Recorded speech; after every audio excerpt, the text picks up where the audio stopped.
nos entregue tu palabra. Señor amado, ilumina nuestro entendimiento y que a partir de este momento nuestros sentidos comiencen a atesorar y apreciar tu palabra.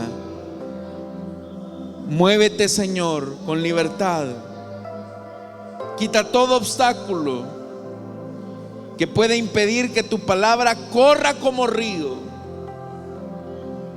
Señor amado, obra milagros, prodigios, mientras esta es anunciada.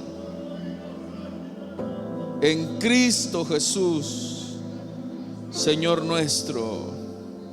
Amén y amén. Démosle fuertes ofrendas de palmas a nuestro Dios, hermanos.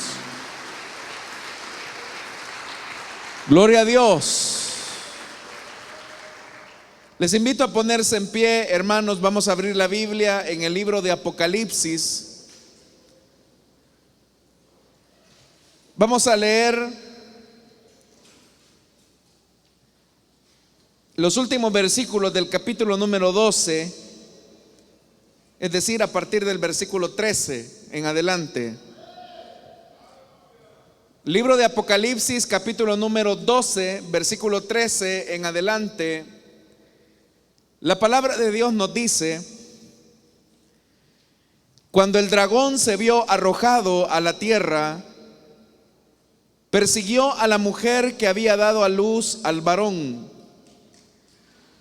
Pero a la mujer se le dieron las dos alas de la gran águila para que volara al desierto, al lugar donde sería sustentada durante un tiempo y tiempos y medio tiempo, lejos de la vista de la serpiente. La serpiente, persiguiendo a la mujer, arrojó por sus fauces agua como un río, para que la corriente la arrastrara. Pero la tierra ayudó a la mujer, abrió la boca y se tragó el río que el dragón había arrojado por sus fauces. Entonces el dragón se enfureció contra la mujer y se fue a hacer guerra contra el resto de sus descendientes, los cuales obedecen los mandamientos de Dios y se mantienen fieles al testimonio de Jesús. Amén. Hasta ahí dejamos la lectura. Hermanos y hermanas, tengan la amabilidad de sentarse, por favor. La semana pasada, hermanos, cuando terminamos de estudiar el gran clamor que se escuchó en el cielo, decíamos que claramente la tensión entre el problema del bien y del mal básicamente radica en un elemento que es importante y que tiene que ver con el tema de el reconocimiento del señorío y del reinado de Dios. Satanás es enemigo a toda costa de que la creación, los seres humanos, vuelquen su admiración y su adoración al Señor. Porque la rebelión que surgió en él le llevó a creer la mentira que él podría igualarse al Altísimo. Por eso es que en su deseo comparativo se tradujo una rebelión abierta en varias direcciones. Y precisamente este capítulo número 12 nos revela que dicha tensión tiene que ver específicamente con esa rebelión que Satanás siempre ha provocado en los corazones de aquellos que le escuchan.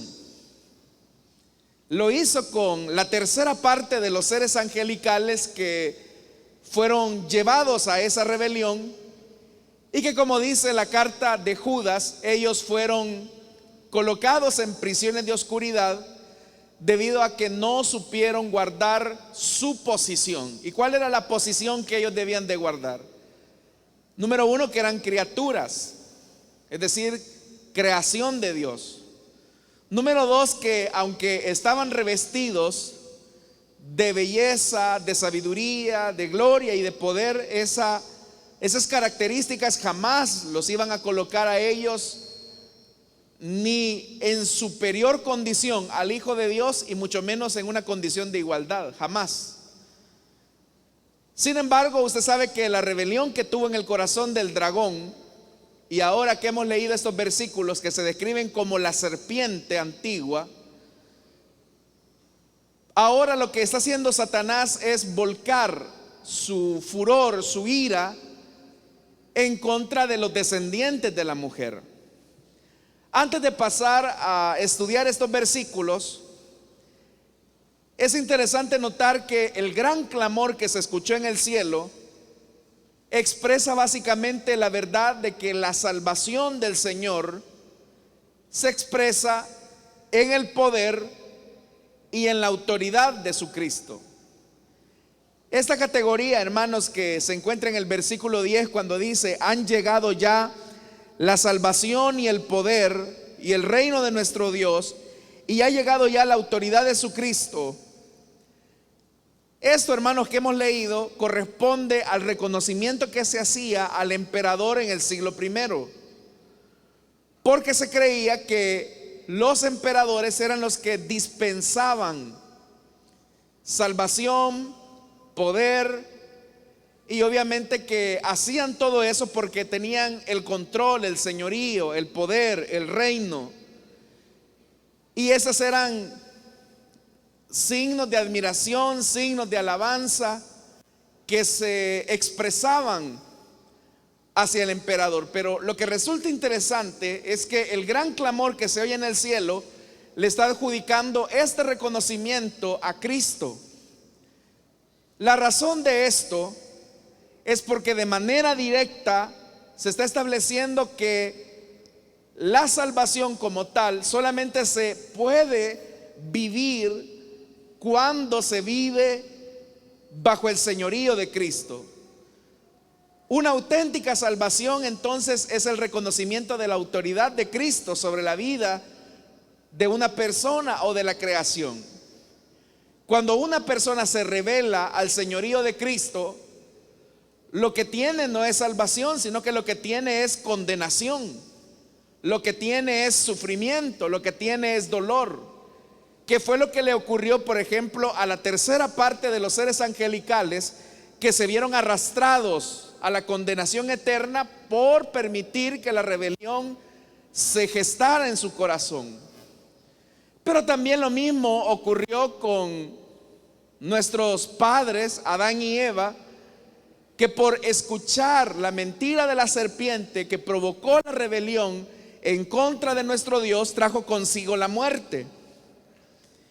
Teniendo todas esas cosas claras, entonces podemos decir que la auténtica salvación solamente ocurre cuando se vive bajo el señorío, la autoridad y el poder de su Cristo.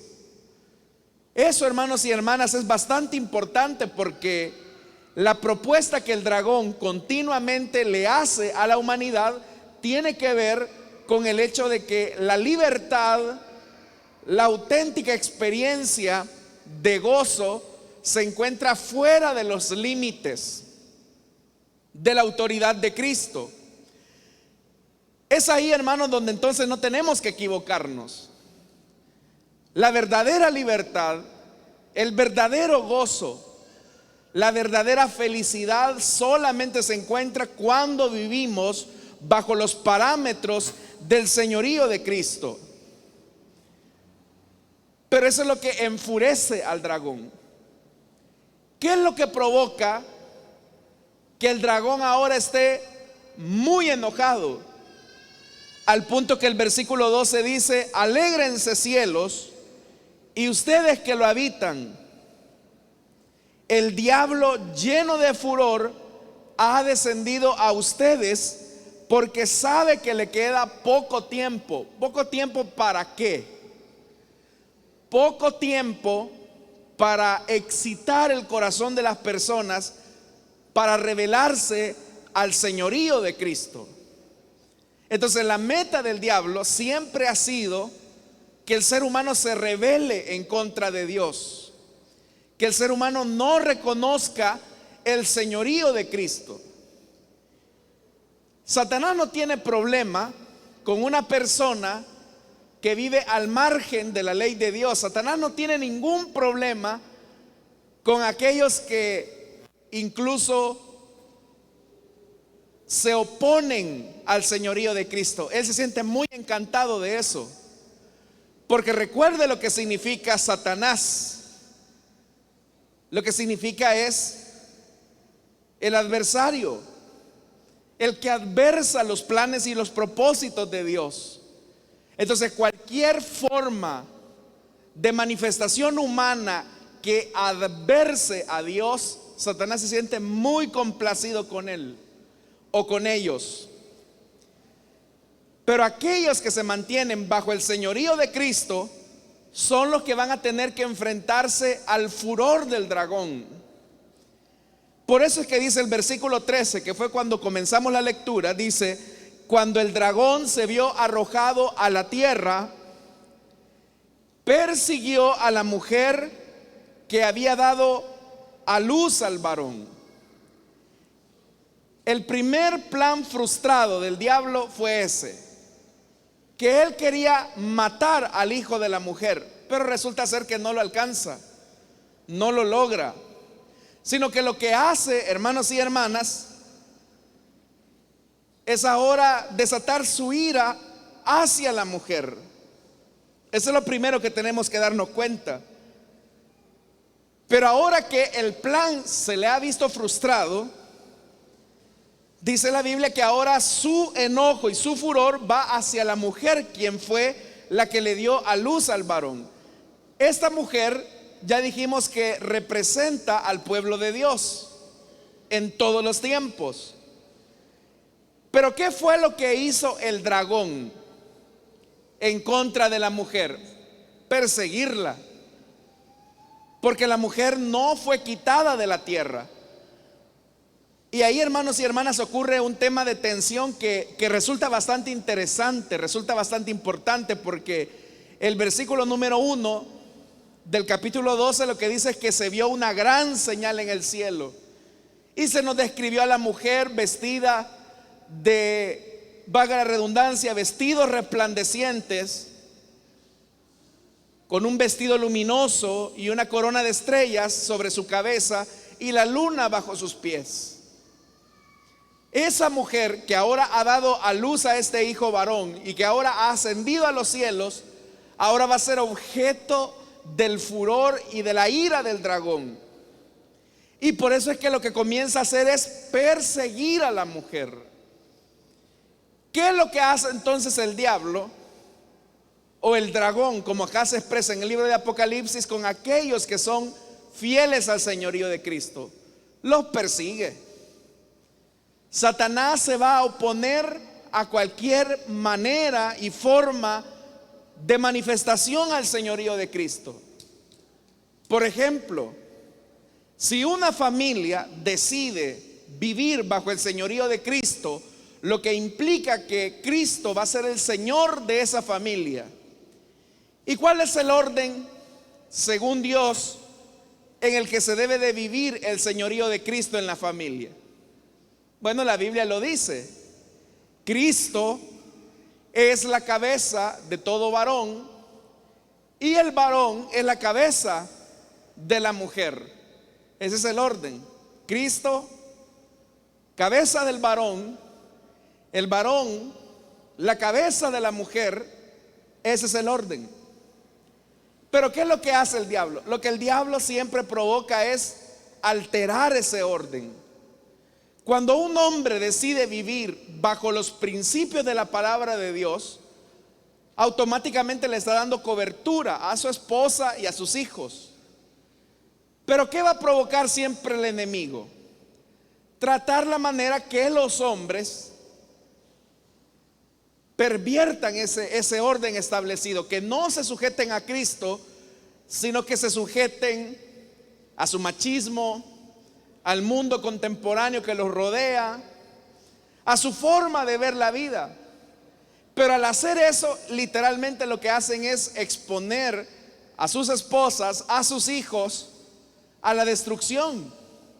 Porque solo cuando vivimos bajo el señorío de Cristo es cuando finalmente encontramos la protección y la seguridad de la que Dios tanto desea para la familia. Entonces, por eso, hermanos y hermanas, usted puede notar que la serpiente o el dragón está tratando por todos los medios de alterar el orden establecido por Dios para la familia. De tal forma que ahora de lo que se habla es que la familia la puede componer un hombre y otro hombre. Y que este hombre con este otro hombre que están casados, ellos pueden tener hijos, no los pueden crear, no se pueden reproducir entre ellos por el orden natural que ya Dios estableció. Entonces hay luchas y hay intentos porque se legalice la adopción de hijos para satisfacer el deseo de familia que estos tienen. Pero ¿qué es lo que hay ahí? Una adversidad, hay una oposición al modelo de Dios, de la familia.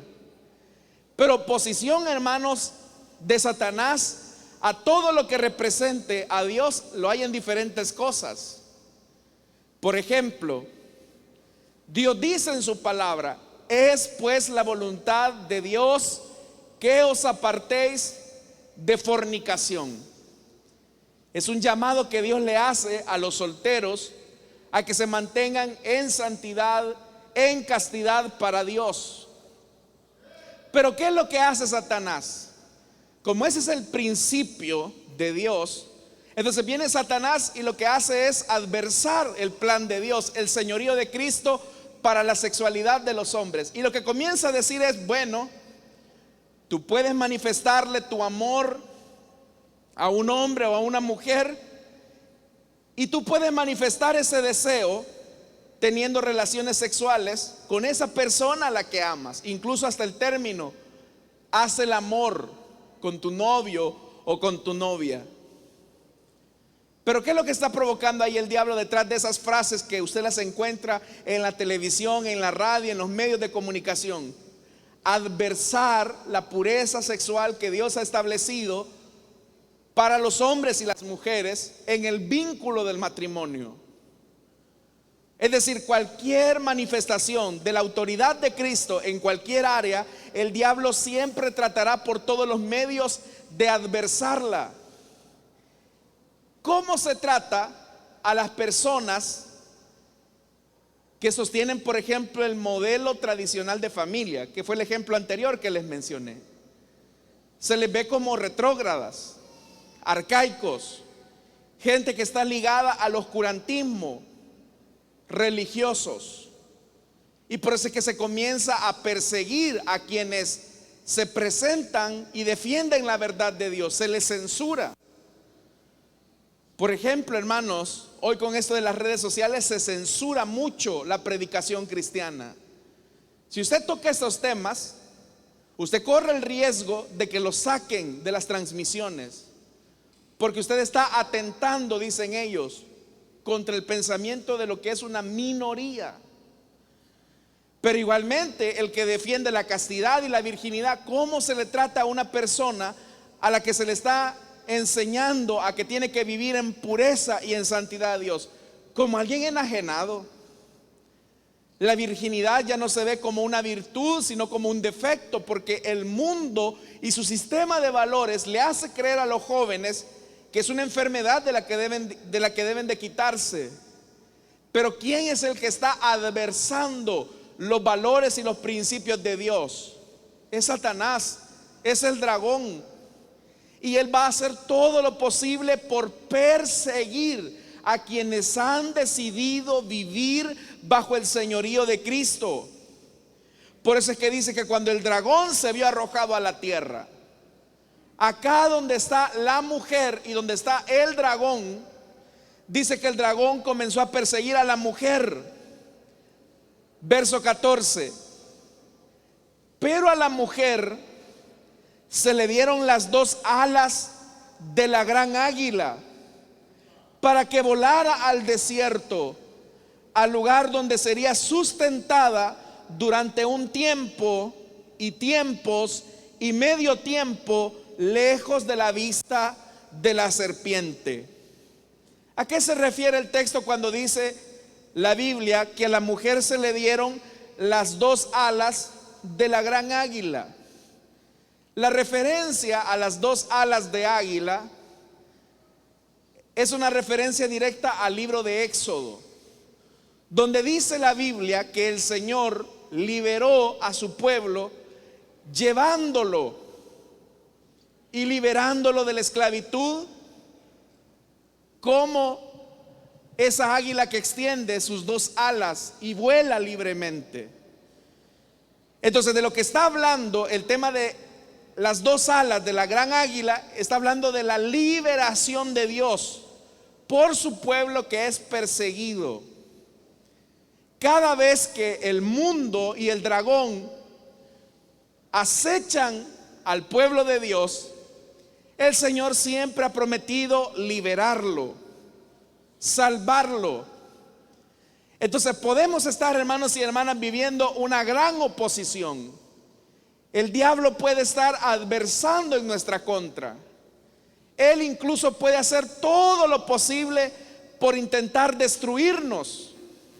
Pero el Señor siempre nos salvará con sus dos alas de águila extendidas y nos llevará volando libremente. Entonces vea, el diablo trata la manera de arrastrarnos, pero el Señor siempre nos libera, nos levanta de la persecución. Pero ¿qué hace el diablo cuando se da cuenta que la persecución no le funciona mucho? Entonces él cambia la estrategia. Y la estrategia que el diablo utiliza cuando ve que la persecución no le sirve es ver de qué forma yo te arrastro a mis principios. Antes de pasar a eso, dice que la mujer fue llevada al desierto. Y ya dijimos que el desierto es un lugar que expresa la dependencia del pueblo de Dios en la mano de Dios, porque en el desierto no hay nada. Entonces, ¿qué es lo que le queda al pueblo de Dios en el desierto? Depender de Dios, porque ahí no hay agua, ahí no hay pan, ahí no hay nada. Así como cuando Israel caminaba en el desierto, lo único que le quedaba era depender de Dios. A veces en la persecución, hermanos, nos vamos a quedar sin nada materialmente. Pero el Señor es el que se encargará de suplir todo lo que nos haga falta. Nosotros solamente tenemos que vivir bajo el señorío de Cristo, reconociendo su autoridad. En ese reconocimiento es que tenemos garantizada la salvación de nuestras necesidades. Él va a proveer lo que nos haga falta. Pero tenemos que tener un gran cuidado. Porque ya le dije, cuando el diablo se da cuenta que en ese periodo de prueba, de persecución, él no logra volcarnos o destruirnos, él va a utilizar otra estrategia. Pero dice que en ese desierto fue sustentada durante un tiempo y tiempos y medio tiempo. Cuando acá se habla de un tiempo, se está hablando de un año. Y dice 2 tiempos, está hablando de 2 años. Y medio tiempo está hablando de la mitad de un año. Entonces obviamente que de lo que está haciendo referencia es 3 años y medio. Y la referencia a los 3 años y medio es porque 3 años y medio es un símbolo que expresa la tribulación o que expresa la persecución, pero es un tiempo limitado. Entonces hay momentos en los que el Señor permite tribulación para la iglesia. Hay momentos en los que el Señor permite persecución para la iglesia, pero es un tiempo definido. La persecución y el dolor, el sufrimiento no es para muchos días, es para un tiempo definido. Él sabe hasta dónde nosotros podemos soportar. Entonces, la tribulación tiene un límite. Ahora veamos lo que dice el verso 15. La serpiente, persiguiendo a la mujer, oiga esto, como la anda persiguiendo, arrojó por sus fauces agua como un río, para que la corriente la arrastrara. Las aguas es una expresión de multitudes.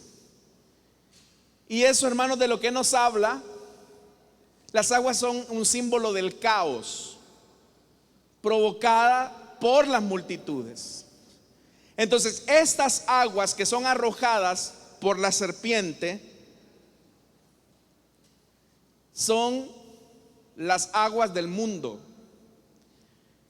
Cuando el diablo se da cuenta que persiguiendo a la iglesia no logra quebrarla o destruirla, entonces el diablo utiliza la segunda estrategia. ¿Y cuál es esa segunda estrategia? Que la iglesia se vuelva amiga del mundo, para que la iglesia sea arrastrada al mundo. Y aquí, hermanos y hermanas, es donde tenemos que tener un gran cuidado nosotros. Porque nosotros acá en el país no vivimos persecución a causa de nuestra fe. Aquí a nadie lo matan o lo torturan por decir que es creyente. Entonces, por decirlo de alguna manera, ese peligro hoy por hoy acá en el país no lo tenemos. Pero la iglesia se encuentra amenazada por las aguas que son expulsadas o vomitadas por la serpiente. Esas aguas turbulentas que tratan la manera de arrastrar a la iglesia a la filosofía del mundo. La Biblia establece un principio claro: la amistad con el mundo es enemistad en contra de Dios. La tentación que existe y el peligro que existe para la iglesia es que la iglesia se vuelva en una iglesia atraída por el mundo, arrastrada por los valores del mundo. ¿Quién sería un cristiano mundano? ¿O qué sería una iglesia mundana? Muchas veces, hermanos, cuando utilizamos este término de mundano o mundana, muchas veces lo hacemos en alusión a las cosas externas. Y muchas veces, hermanos y hermanas, ponemos atención al mundo en el término de las apariencias. Es que esta persona parece muy mundano por la forma en que se viste. O si se peina de tal forma es muy mundano. Y ponemos el énfasis en esas cosas. Pero en realidad, hermanos, el mundo es un sistema de valores. Y ese sistema de valores de lo que nos habla es de un sistema de valores que se revela en contra de Dios. Entonces, existe la posibilidad que una iglesia se revele al señorío de Cristo y sea arrastrada por el mundo. Claro. No solamente existe, hay iglesias que son arrastradas por la filosofía del mundo. ¿Y cómo ocurre eso? Cuando a las iglesias lo que se les enseña es a vivir de los beneficios del evangelio y de Cristo, renunciando al señorío de Jesús. ¿Cómo ocurre eso? Bueno, cuando usted, por ejemplo, a la gente no le dice que ser creyente supone también la muerte y la persecución. Usted ahí está tratando la manera de reducirle las exigencias del creyente de lo que significa el desafío de seguir a Jesús. Hay iglesias mundanas que tratan la manera de colocar las experiencias personales por encima de la palabra de Dios. Eso es una iglesia mundana. Iglesias mundanas o creyentes mundanos son aquellos que dicen una cosa pero vive en otra. Esa es una iglesia mundana. Mundanos son aquellos que, llamándose evangélicos, hablan de un Dios de paz, de un Dios de amor, pero son arrastrados por el mundo en sus resentimientos, en sus deseos de venganza, en su vanagloria. Pastores mundanos son aquellos que se inflan por cosas que no les pertenecen a ellos, sino que solamente le pertenecen al Señor.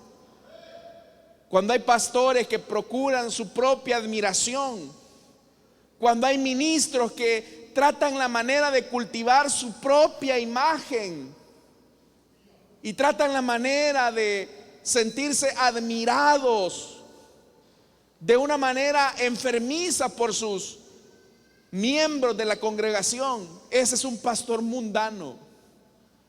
¿Cuál era el principio de Juan el Bautista? Cuando le llegaron a decir a Juan: mira, Juan, el que tú bautizaste está bautizando más que tú. Juan el Bautista, si hubiera sido un pastor mundano, hubiera dicho: ¿y cómo es que está creciendo ese más?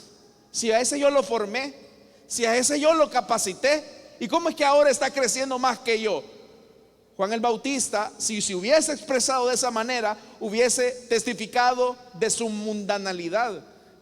Pero Juan el Bautista no fue arrastrado por el mundo.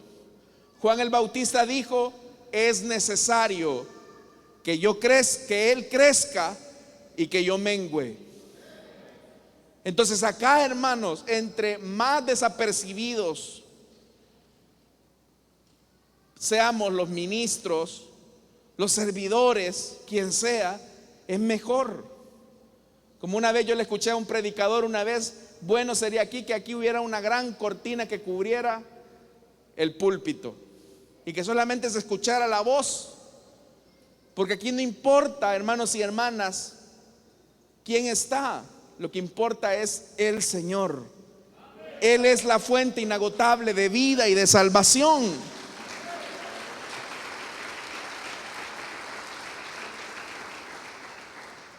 Entonces yo le pregunto a usted: ¿qué tan tentado o tentada se siente usted al mundo, a sus valores? Porque ya le dije, la lucha del dragón, la lucha de la serpiente antigua, es que usted también se rebele en contra de Dios. Pero dice algo más adelante, verso 16: pero la tierra ayudó a la mujer, abrió la boca y se tragó el río que el dragón había arrojado por sus fauces. Tercer fracaso de la serpiente. El primer fracaso, quiso matar al hijo de la mujer, no lo logra.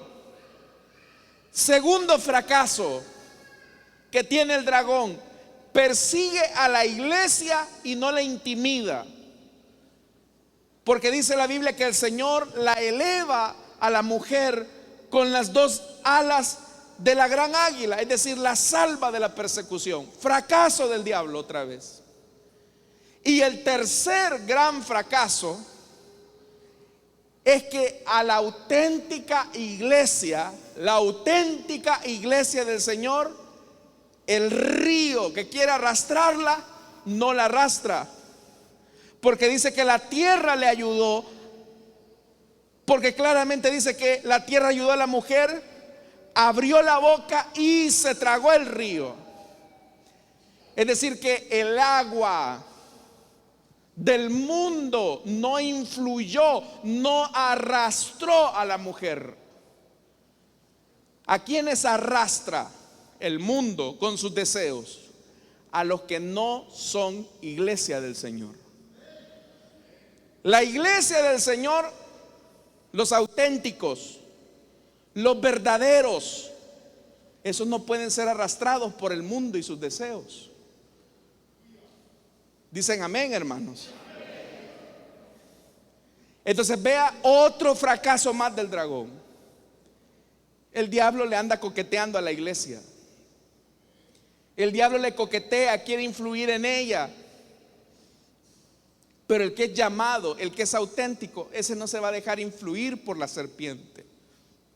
Dice más el versículo 17: entonces el dragón se enfureció contra la mujer, y vea lo que dice, y se fue a hacer guerra contra el resto de sus descendientes.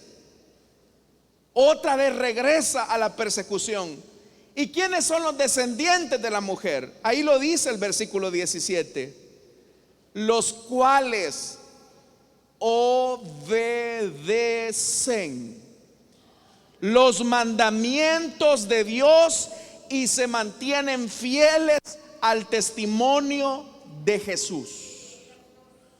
Es decir, que ese versículo 17 termina diciendo lo que hemos venido diciendo, que el diablo tiene problemas con aquellos que se sujetan al señorío de Cristo. ¿Cuál es el problema? Porque el diablo está enojadísimo con usted, porque usted ha reconocido a Jesús como su Señor. ¿Qué significa que Jesús sea nuestro Señor, hermanos y hermanas? Significa que yo ya no vivo bajo mi propia norma, sino que vivo bajo la norma de los mandamientos de Dios. Significa que yo me mantengo fiel al testimonio de Jesús, aun cuando eso significa la muerte. Entonces por eso es que el diablo lo detesta a usted. Cuando usted como empleado es fiel a los mandamientos de Dios, es fiel al testimonio de Cristo, téngalo por seguro que el diablo se va a enojar con usted. Va a provocar que sus compañeros de trabajo ni le hablen. Van a decir: ahí viene el santulón, no le hablen. Ahí viene esa santulona, ahí viene esa creída. Y el diablo va a desatar toda su ira, toda su furia en contra de usted. ¿Pero por qué? Porque se mantiene fiel en obediencia a los mandamientos de Dios y fiel al testimonio de Cristo. Puede ser que el hostigamiento del diablo llegue a un punto donde quizás a ti, señorita, te digan: mira, o te metes conmigo o te voy a quitar el trabajo, te despido. La cristiana que es mundana lo que va a decir es: bueno, Dios sabe que necesito mi trabajo, así que me voy a meter con el jefe y aquí no ha pasado nada. Esa es la cristiana mundana que se va a sentir arrastrada por el río de la serpiente. Pero la creyente que es fiel va a decir: bueno, hay que le quede su trabajo. Prefiero perder mi trabajo y no perder mi integridad delante de Dios. Usted no me va a despedir, yo renuncio, ya me voy de acá. Y claro, eso va a suponer perder el trabajo. Eso va a suponer no tener una fuente de ingresos. Pero ¿qué es lo que ha dicho el Señor? ¿Cuál ha sido la promesa que Dios le ha dado a la mujer que es perseguida por el dragón? Que aun cuando tenga que pasar por el desierto, el Señor la va a sustentar. Amén.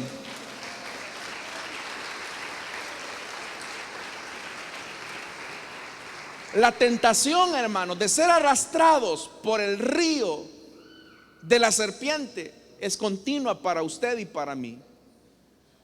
Hay cristianos del otro lado del mundo que están experimentando la persecución, y ahí se está probando la fidelidad de ellos. Pero en nuestro caso, la lucha que nosotros tenemos con la serpiente es que seamos seducidos por su influencia. Y ya le dije, somos seducidos por esa influencia cuando permitimos que los valores, o más bien dicho, los antivalores, nos arrastren en la misma dirección del mundo. ¿Qué cosas, hermanos, en su vida el diablo está seduciéndolo o seduciéndola? Y está literalmente vomitando estas aguas de filosofía mundanal para que usted sea arrastrado. Y al ser arrastrado, desconozca el señorío de Cristo en su vida. Usted tiene que saberlo. Usted tiene que saberlo. Pero debe de mantenerse fiel. Como dice acá el versículo 17, obedecer los mandamientos de Dios. Eso habla del señorío. Fieles al testimonio de Jesús, habla del señorío. Y ya le dije, el testimonio, hermanos, el testimonio, la fidelidad al testimonio de Cristo nos puede llevar a perder muchas cosas. Perder familia, perder amigos, perder trabajos, perder una estabilidad financiera. Yo recuerdo a una hermana que ella era parte de las famosas 14 familias de este país hace algunos años. Ella estudió en Inglaterra, lugares así. Los padres le dieron la mejor educación, pero ella tenía una vida de drogadicción, de alcoholismo. Cuando esta hermana, porque hoy es cristiana, cuando ella llegó a los pies de Cristo, porque su adicción era tan destructiva que ella pidió salvación al Señor, reconociendo su pecado, ella pues tuvo ese encuentro con el Hijo de Dios. Y según ella me contaba, ella encontró a Jesús, recibió a Jesús. Me han dicho, el Señor la encontró a ella, precisamente creo que estando ella en Inglaterra. Cuando ella regresó al país, se vivía todavía la posguerra. Estábamos saliendo de la guerra civil, la década de los 90. Cuando ella regresó al país, le vino diciendo a la mamá, mamá, le dijo, te tengo una gran noticia. Y es que ya tengo 6 meses de que ni me emborracho, ni me drogo. Y la mamá se alegró y le dijo, qué bien, hija, me alegra por ti. Y decime, ¿cuál fue el cambio? Es que le entregué a Jesucristo mi vida y Él me perdonó, me limpió de mis pecados y me ha hecho una nueva persona. Cuando la madre escuchó eso de su hija, se molestó, se enojó y le dijo, yo hubiese preferido que tú hubieras seguido como una borracha, como una drogadicta, antes de que te vuelvas una loca evangélica. Así que si quieres seguir perteneciendo a esta familia, ser beneficiaria del testamento que yo voy a dejar, tienes que dejar de ser cristiana a partir de este momento. Te quiero bola y droga, pero no evangélica. Y obviamente que como la hermana había experimentado la libertad, el consuelo y la paz de Cristo, le dijo, mamá, que te quede todo eso, pero yo de Cristo no me voy a apartar.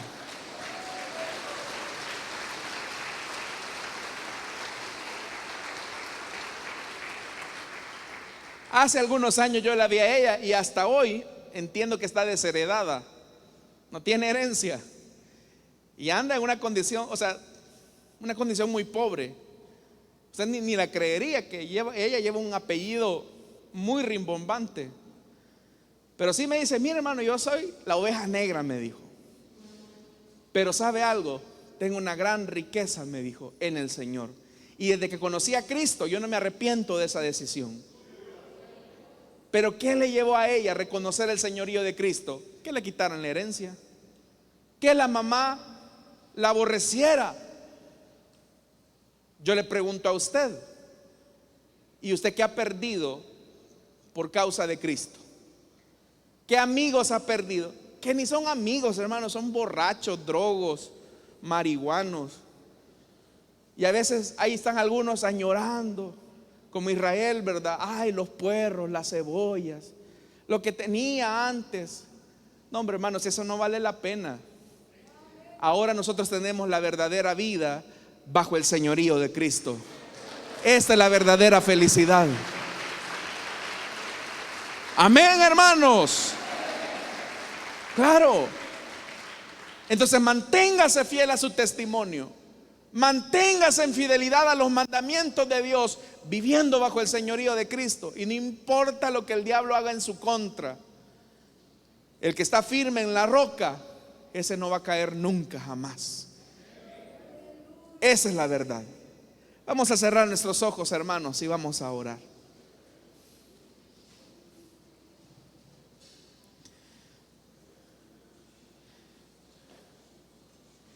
Teniendo nuestros ojos cerrados y nuestro rostro inclinado, deseo hacer una invitación rápidamente para las personas que desean entregarle su vida a Cristo o que desean reconciliarse, para que en el lugar donde están se puedan poner en pie y vamos a orar. Vamos a orar por usted.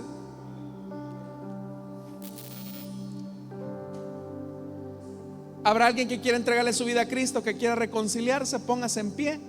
Vamos a orar por usted. Dios le bendiga a la hermana que se pone en pie. No sé si desea entregarle su vida a Cristo o reconciliarse. ¿Habrá alguien más que desea entregarle su vida a Cristo o desea reconciliarse? Póngase en pie.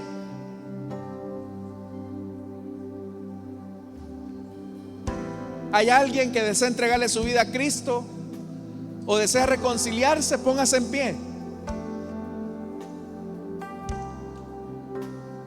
En el mundo habrá persecución, habrá dolor, habrá muerte. Pero aquel que pierda su vida por causa de mí, la hallará, dijo Jesús. Aquel que pierda familia, casa en esta tierra, en el siglo venidero, el Señor dará más abundantemente de aquello que perdió. ¿Habrá alguien más que desea entregarle su vida a Cristo o desea reconciliarse? Si no lo hay, vamos a orar por esta vida. Pero la invitación, hermanos, es para nosotros, porque la serpiente ha abierto sus fauces y ha arrojado una corriente para arrastrar a la iglesia a sus tentaciones, a sus luchas. El diablo va a tratar la manera de ser muy amigable con usted, pero lo que le va a dar permanencia es que usted obedezca los mandamientos de Dios y sea fiel al testimonio de Jesús. Que Dios nos ayude. Padre que estás en los cielos, ponemos la vida de nuestra hermana para que tú laves sus pecados, limpie, Señor amado, su vida, y que a partir de este momento las cosas puedan ser hechas nuevas. Quiero pedirte, Señor, que tú obres en ella y limpies toda carga, toda iniquidad. Señor del cielo, da vida nueva. Y nosotros, Señor, que todavía estamos en esta tierra,